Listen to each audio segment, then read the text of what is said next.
Marvel, Multiverse et vidéo. Ça sort dès demain 32.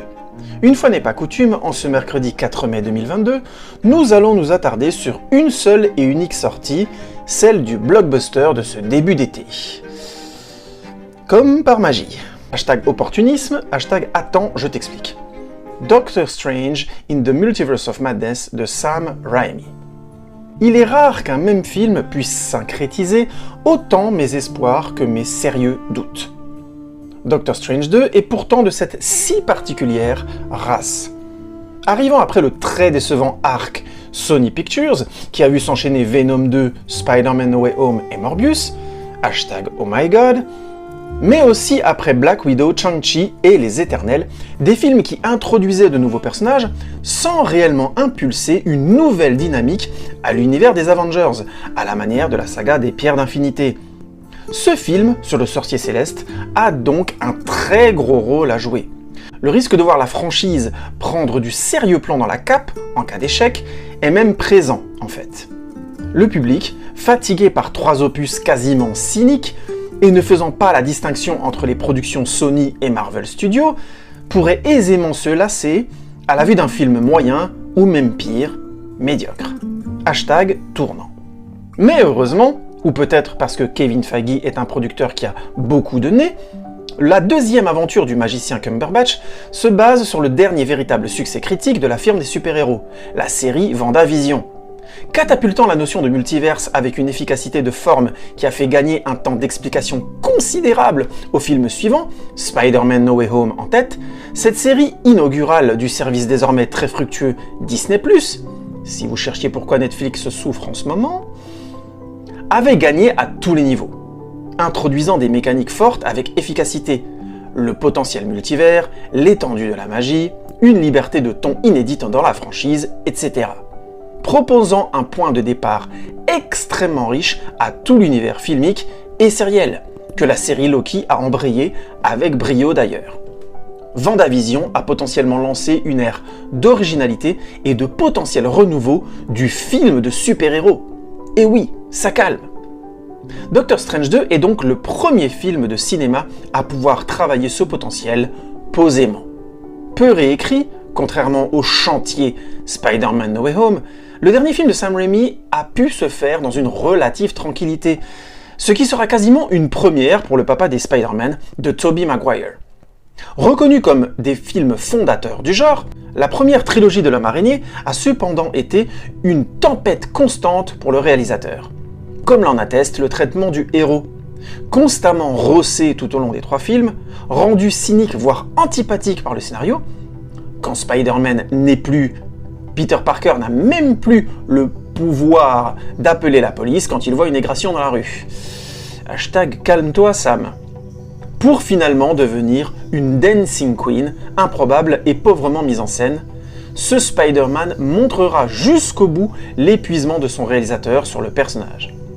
Et cela notamment à cause de rapports orageux avec la production de Sony, déjà à l'époque. Les conditions de réalisation de ce Doctor Strange 2 sont donc bien plus intéressantes. Avec un producteur principal, Feige toujours, prompt à laisser les auteurs tenter des choses, quitte à les rater. Thor 2, Captain Marvel, Falcon and the Winter Soldier. Tout en cadrant assez l'écriture pour que la continuité narrative de l'univers soit encore plausible 15 ans après le début de l'univers. Sam Raimi pouvait difficilement trouver mieux dans les années 2020.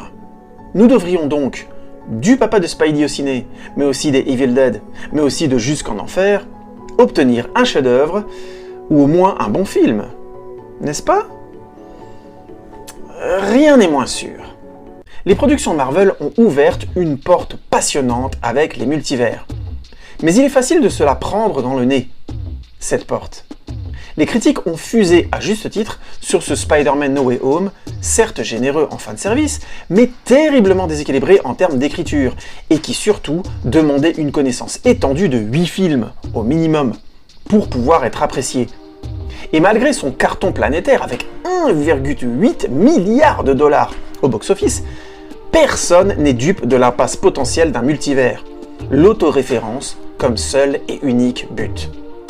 Ce risque est d'autant plus fort pour le personnage de Doctor Strange, qui s'est développé énormément dans d'autres films de la saga Avengers, Thor Ragnarok, Avengers Infinity War, Spider-Man No Way Home. Donc en relation avec une dizaine de personnages récurrents. Car même si le fanservice est une récompense pour les nombreux accros de l'univers Marvel, il serait triste de voir déjà un second film en pâtir. Les storylines de Marvel sont potentiellement très nombreuses et passionnantes, mais le monstre rentabilité est lui aussi très fort pour imposer ses règles et transformer le fanservice en industrie. Hashtag Star Wars. Le doute, voire l'inquiétude du résultat, me semble ainsi plutôt légitime. Et l'autre élément, et non des moindres, qui accompagne mon inquiétude, est l'absence de très bons films dans la filmographie de Raimi depuis 13 ans. Oui, jusqu'en Enfer date de 2009.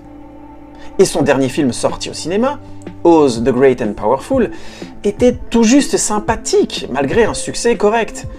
Et pour tout vous dire, j'avais même été surpris quand, en remplacement de Scott Derrickson, qui voulait réaliser un film d'horreur pour ce second volet, Marvel avait nommé le papa des Evil Dead.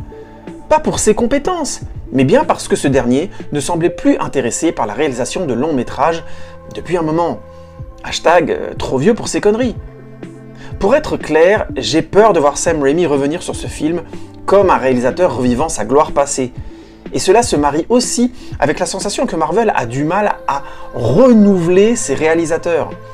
Pour une Chloé Zhao inspirée sur les Éternels, les nouveaux noms sont Basman Tariq, qui n'a pas encore fait de long métrage et qui officiera sur Blade, et Sean Levy, nouveau meilleur ami de Ryan Reynolds, réalisateur des films de Ben Stiller La Nuit au musée, et qui prendra en main, lui, l'arrivée de Deadpool dans le MCU. Il y a clairement au cinéma une potentielle dynamique d'endormissement chez Marvel. Et Doctor Strange 2 pourrait bien en être le marchand de sable.